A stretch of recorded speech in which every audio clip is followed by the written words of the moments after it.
Assalamualaikum warahmatullahi wabarakatuh. Waalaikumsalam warahmatullahi wabarakatuh. Bismillahirrahmanirrahim. Alhamdulillahi rabbil alamin. Wassalatu wassalamu ala asyrafil anbiya'i wal mursalin, imamil muttaqin, sayyidil ghurril muhajjalin, sayyidina wa maulana Muhammadin wa ala alihi wa ashabihil mujahidin at-tahirin, amma ba'du. Saudara-saudara kaum muslimin rahimakumullah. Di zaman Rasulullah sallallahu alaihi wasallam adalah seorang pemuda bernama Ikaf bin Khalid. Ia seorang pemuda yang ganteng, sehat, tidak impoten, suka bergaul dengan wanita, suka pesta, dan memang ia orang kaya. Ia selalu menunda-nunda perkawinan dengan berbagai alasan-alasan yang tidak syar'i. Sampailah keadaan Ikaf bin Khalid ini kepada baginda Nabi, sehingga ia dipanggil oleh baginda Nabi. Setelah sampai, ditanyalah Ikaf bin Khalid ini, "Hai Ikaf, saya ya Rasulullah. Kau sudah punya istri?" "Belum ya Rasulullah." "Juga tidak punya budak sahaya?" "Tidak ya Rasulullah." "Dan badanmu sehat?" "Sehat ya Rasulullah." "Kalau demikian," kata Rasul, "kau ini teman setan. Ada dua pilihan Ikaf. Engkau menjadi Nasrani dalam arti meninggalkan hidup perkawinan, atau kalau kau mau ikut golongan kami, kau harus mengikuti tata cara kehidupan kami. Dan salah satu tata cara kehidupan kami ialah melaksanakan perkawinan." Yang kemudian Ikaf bin Khalid ini oleh baginda Rasul dicarikan seorang gadis bernama Karimah binti Kulsum al-Humairi, dan kawinlah Ikaf bin Khalid ini. Dari riwayat singkat ini, saudara-saudara, Rasulullah sallallahu alaihi wasallam melihat bahwa kehidupan Ikaf bin Khalid ini adalah kehidupan yang lazimnya barangkali di zaman sekarang dinamakan kehidupan dari orang-orang yang gemar melakukan free sex, alias samenleven, alias hidup bersama tanpa melakukan pernikahan. Ia sehat, ia kaya, dan ia suka bergaul dengan wanita, sehingga gaya hidup yang sedemikian ini dikecam oleh Rasulullah sallallahu alaihi wasallam. Dua pilihan ditawarkan: menjadi pendeta Nasrani yang bebas dari ikatan perkawinan, atau kalau mau menjadi muslim, ikutlah cara hidup kami, kata Rasul. Dan di antara cara hidup kami adalah melakukan apa yang dinamakan dengan perkawinan. Sebagaimana yang kita maklum, manusia adalah makhluk berketurunan terus-menerus sebagai makhluk dua jenis, laki-laki dan perempuan. Keduanya jelas saling memerlukan, saling membutuhkan. Kita laki-laki perlu perempuan, perempuan juga perlu laki-laki. Walaupun perempuan pora-poranya lebih pintar daripada laki-laki. Biasanya laki-laki kalau sudah jatuh cinta paling kurang se-RW tahu itu. Sana bicara, kemari bicara. Perempuan lebih pandai menyimpan perasaannya. Nah, pada laki-laki diciptakan zat laki-laki yang dinamakan spermatozoa, Dan pada perempuan terdapat indung telur yang dinamakan ovum. Kedua zat itu harus bertemu.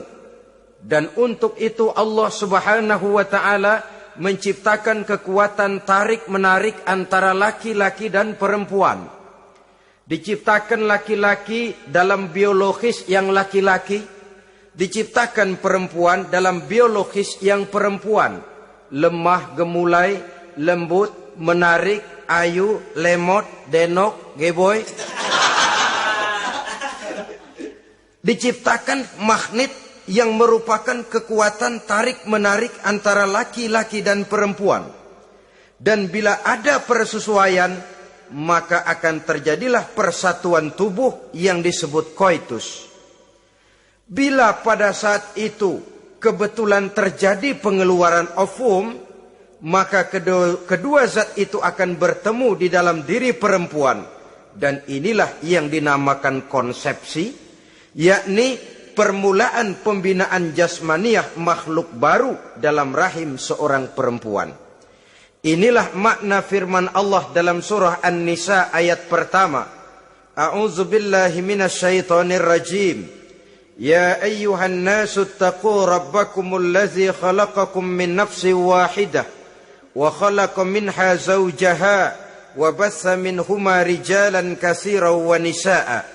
Wahai manusia, bertakwalah kamu kepada Tuhanmu yang telah menciptakan kamu dari diri yang satu, kemudian diciptakan dari diri yang satu itu pasangannya, dan dari keduanya berkembang biaklah manusia menjadi bersuku-suku dan berbangsa-bangsa.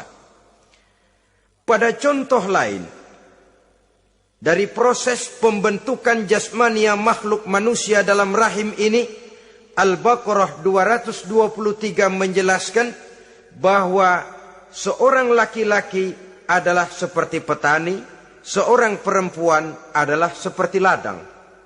Petani adalah yang mencangkul sawah, menebarkan benih, sementara ladang adalah tempat bersemayam benih-benih itu, tempat dia tumbuh dan berkembang membawa manfaat bagi kehidupan ini. Dengan bahasa yang indah Quran mengatakan, nisa'ukum harthul lakum fa'tu harthakum anna syi'tum. Istri-istrimu adalah laksana sawah ladang bagimu, maka cangkulah, datangilah sawah ladangmu menurut cara yang kamu suka. Saudara-saudara kaum muslimin rahimakumullah. Belakangan ini orang sering membicarakan pendidikan seks bagi anak-anak. Menurut pendapat saya, walaupun itu diperlukan, tapi tidak harus dilakukan secara menggebu, dan masih banyak hal-hal mendesak lainnya yang lebih perlu dibicarakan ketimbang bagaimana memberikan pendidikan seks kepada anak-anak kecil.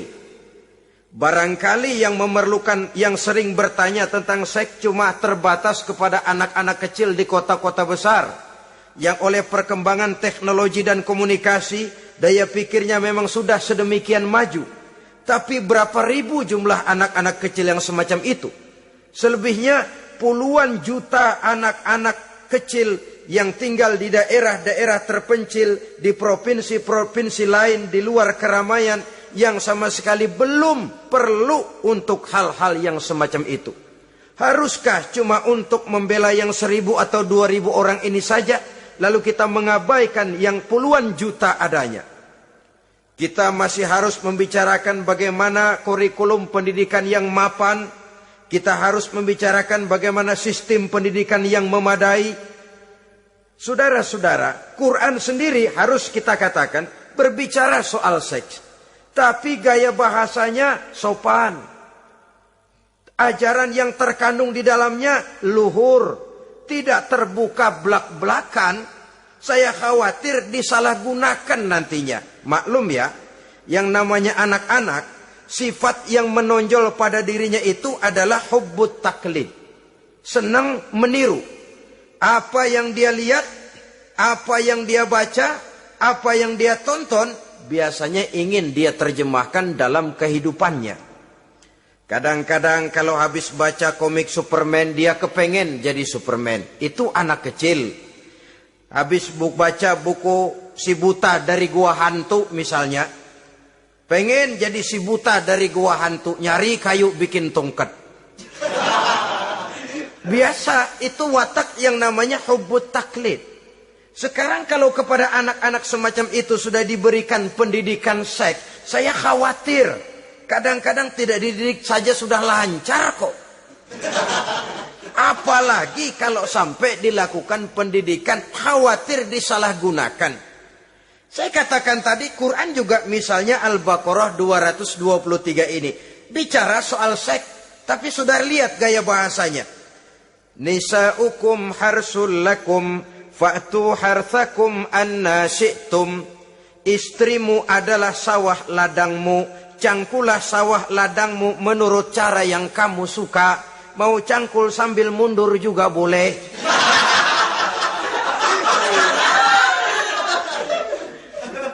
Teknik mencangkul terserah kita, asal yang dicangkul sawah ladang sendiri. Jangan sawah ladang orang lain dipaculin, marah yang punya. Kita lihat di sini betapa dalam gaya bahasa yang sopan Al-Quran berbicara soal ini. Saudara-saudara kaum muslimin rahimakumullah. Kesenangan melakukan hubungan seksual digerakkan oleh satu energi, oleh satu kekuatan dalam diri manusia yang dinamakan insting seksual atau libido. Dan libido merupakan energi yang terbesar dalam tubuh manusia. Ini harus disalurkan. Sebab kalau tidak, bahaya. Saudara tahu, bahaya itu lebih bahaya dari yang bahaya. Pakai tasdid dia, bahaya. Insting seksual apabila tidak disalurkan bisa menimbulkan berbagai macam gejala-gejala yang bisa mengganggu kesehatan diri atau mengganggu lingkungan. Nah, Islam tahu itu. Islam pun tidak ingin menghilangkan nafsu. Islam memberikan legitimasi penyaluran libido, penyaluran insting seksual melalui pintu yang disebut nikah.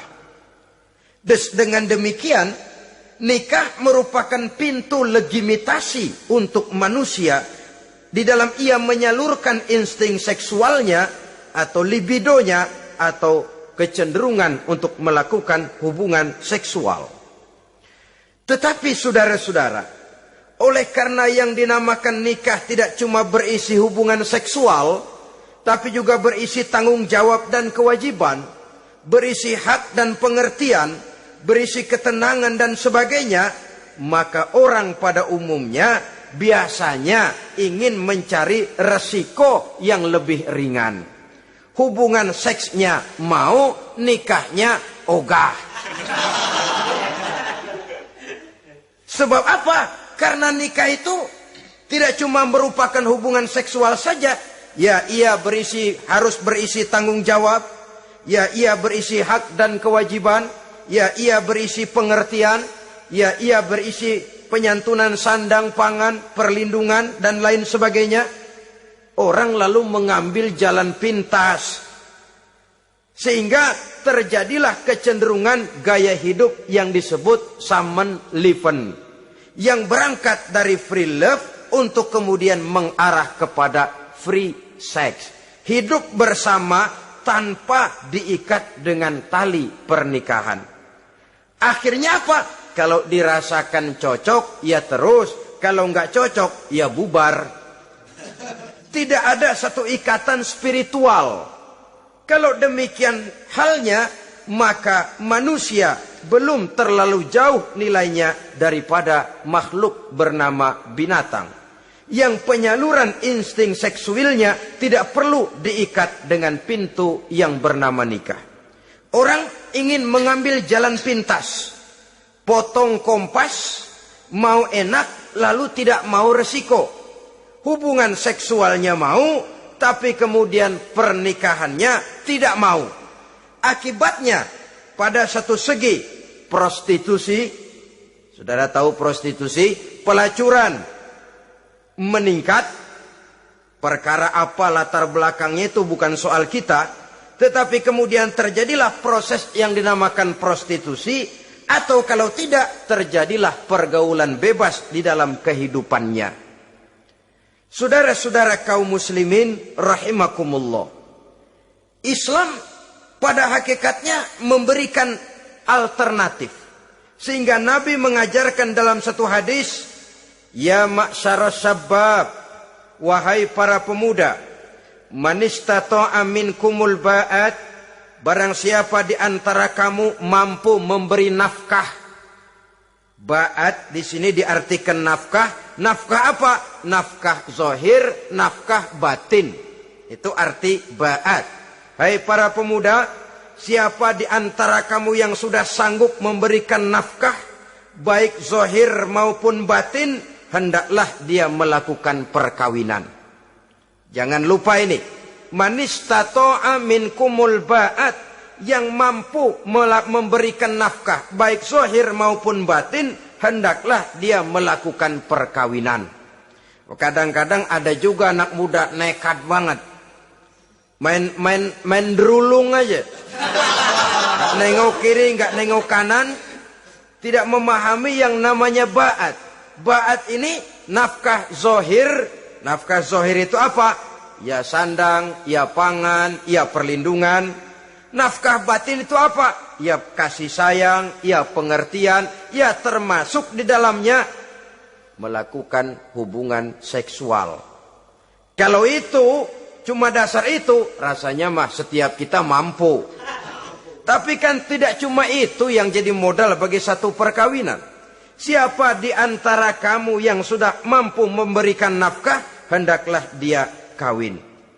Fa illam yastati', tetapi apabila dia tidak mampu memberikan nafkah itu, fa alaihi bisyam, hendaklah dia melakukan puasa. Sebab apa? Puasa ini esensinya kemampuan mengendalikan hawa nafsu. Umpamanya ada pemuda, badannya sehat, tidak sakit, tetapi dia belum mampu untuk memberikan nafkah. Sementara temperamennya termasuk tegangan kelas tinggi. Gak boleh kecolek dikit mau ngedredet aja. Yang semacam ini oleh Nabi, fa'alaihi bisyam. Kalau memang belum mampu memberikan nafkah, hendaklah puasa. Sebab apa? Puasa lebih mengendalikan diri. Saudara-saudara, apabila puasa ini pun dirasakan juga berat, maka ada cara lain untuk menetralisir libido itu tadi. Kecenderungan untuk melakukan hubungan seksual. Dengan apa misalnya? Dengan jalan melakukan olahraga. Dengan melakukan olahraga, hormon yang membentuk libido tersalurkan, terkuras melalui energi yang dikeluarkan pada saat melakukan olahraga. Atau dengan jalan yang keempat, menjauhi hal-hal yang bisa menimbulkan rangsangan seksual. Bisa dengan puasa tadi, bisa dengan olahraga, bisa dengan lain-lain yang kira-kira bisa menghindarkan kita dari hal-hal yang bisa menimbulkan rangsangan seksual. Sehingga Al-Quran pada surah Al-Isra ayat 32 berpesan, La taqrabuz zina innahu kana fahishatan wa sa'a sabila. Jangan kamu mendekati zina, sebab sesungguhnya zina perbuatan yang keji dan jalan yang sangat buruk. Jangan mendekati zina. Mendekati zina artinya mendekati hal-hal yang bisa membawa kita kepada perbuatan zina. Termasuk misalnya bacaan-bacaan Parno. Nah, ya. Itu Parno nggak boleh dibaca. Blue film, ngintip, nah ini juga penyakit ini.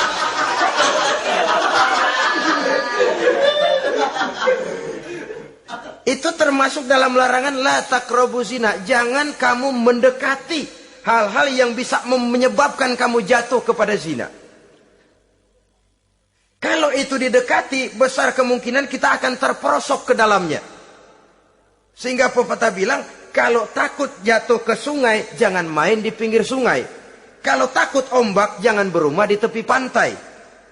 Kalau takut jatuh kepada zina, jangan mendekati hal-hal yang bisa membawa kita kepada perzinaan. Nah, saya merasa prihatin bahwa dimanapun di dunia ini, modernisasi, kemajuan sering membawa proses pergeseran nilai. Cepatnya arus komunikasi. Apa yang terjadi di Amerika hari ini bisa kita tahu hari ini. Apa yang terjadi di Eropa hari ini bisa kita saksikan hari ini. Proses komunikasi yang sedemikian canggih membawa dampak proses pergeseran nilai dalam diri dan kehidupan manusia. Akibatnya dia banyak tahu, dia banyak melihat, dia banyak mendengar.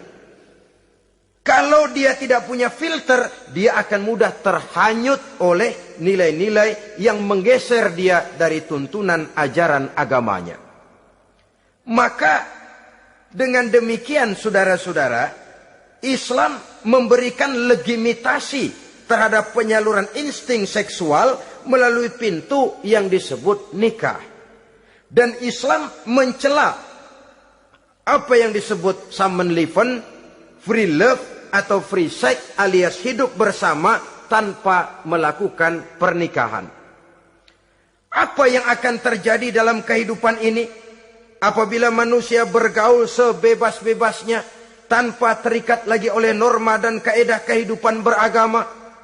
Sudah cukup banyak korban bergelimpangan dari arus yang namanya pergaulan bebas dengan dalih new morality, kebudayaan moral baru yang terlepas dari bimbingan kehidupan beragama. Saudara-saudara kaum muslimin rahimakumullah. Dulu zaman kakek kita itu kalau pacaran, saudara-saudara, biasanya yang laki di luar, yang perempuan di dalam. Paling-paling pagar dibolongin. Ya, orang dulu itu kan rumahnya pakai pagar toh. Kalau sudah pagar itu bolong, si yang laki masukkan jarinya ke pagar. Nanti dipegang jari itu oleh tangan si perempuan dari dalam. Cuma beradu tangan doang, endahnya bukan main udah.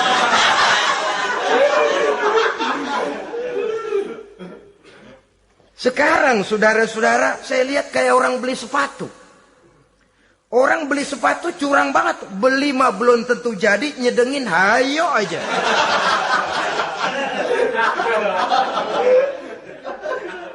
Iyalah, kalau sepatu barangkali disedengin sih nggak ada bekasnya. Kalau anak orang disedengin, Allahu Akbar. Ya sedang sih sedang.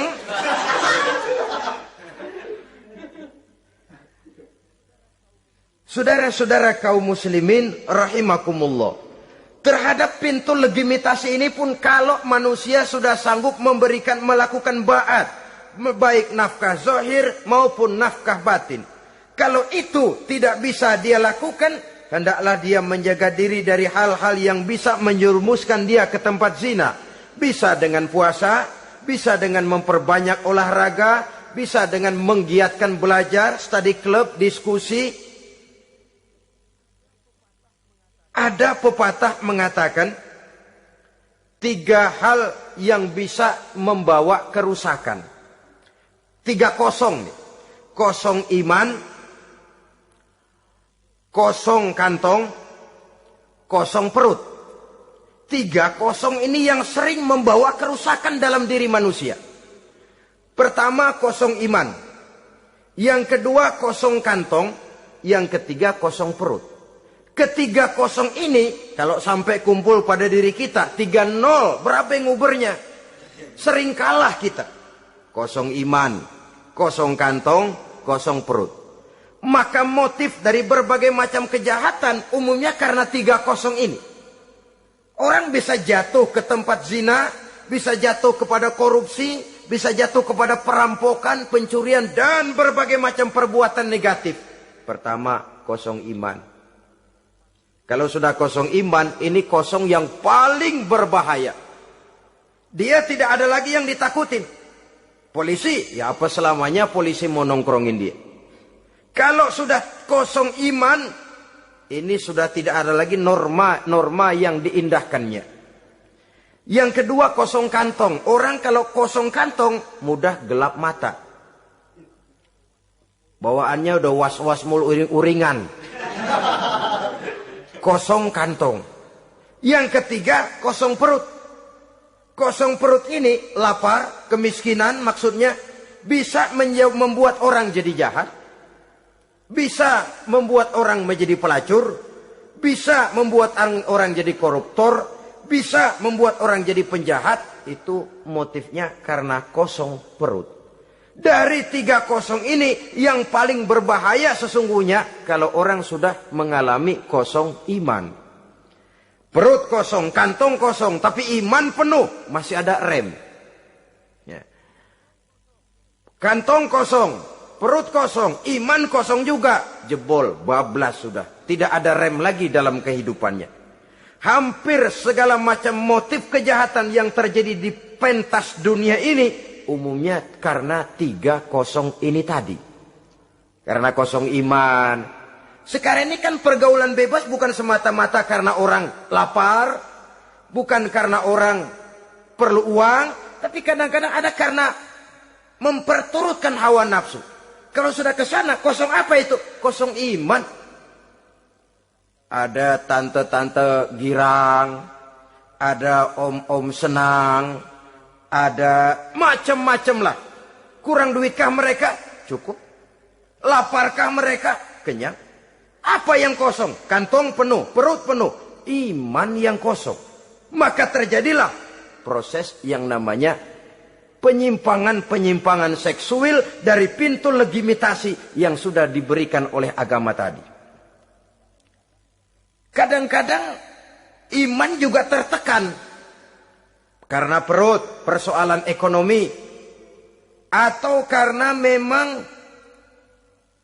kosong daripada kesibukan-kesibukan lain. Kosong kantong, motivasi ekonomi. Ini seluruhnya bisa menjadi motivasi utama dari terjadinya berbagai macam penyimpangan. Karenanya Islam memberikan pintu legitimasi lewat jalan yang disebut nikah. Sehingga Nabi mengajarkan, hai para pemuda, siapa di antara kamu yang sudah mampu memberikan nafkah baik zahir maupun batin, hendaklah dia melakukan perkawinan. Sebab sesungguhnya perkawinan lebih memelihara pandangan, lebih memelihara kehormatan diri. Dari segi pandangan lebih terpelihara, dari segi kehormatan diri juga lebih terpelihara. Diberikan legitimasi lewat pintu yang halal bernama nikah. Kalau sudah didapat dengan cara yang halal, menikmatinya pun enak. Tetapi sesuatu yang didapat dengan jalan haram, menikmatinya pun gak enak, saudara-saudara. Celingak-celinguk. Contoh yang paling dekat, kucing aja kucing. Kucing ya, kalau memang ikan boleh nyolong dia curi di dapur ikan itu. Makannya gak tenang dia. Matanya selata plotot. Ada kaleng jatuh, lari kencang bener dia. Rupanya kucing sendiri tahu kalau yang dia makan itu barang curian. Tapi kalau ikan kita yang kasih itu ikan, kucing geledek bunyi, anteng aja dia. Kenapa? Dia tahu benar ikan yang dia makan itu ikan yang didapat dari pemberian orang, resmi, formal, sah. Begitu juga hubungan seksual ini. Kalau resmi diikat dengan tali pernikahan, orang tenang-tenang saja. Hah? Tenang, aman, ayem, tentram. Tapi kalau yang nyolong-nyolong, lihatin dah. Segera dibopun pisang. Mana nyamuk gede-gede banget. Gerusak, gerusuk. Hansip lewat kabur dia. Padahal Hansip mah lagi ronda. Tapi ada semacam perasaan bahwa ini belum waktunya. itu yang tidak bisa mendatangkan ketenangan dalam menikmati hubungan seksual itu tadi.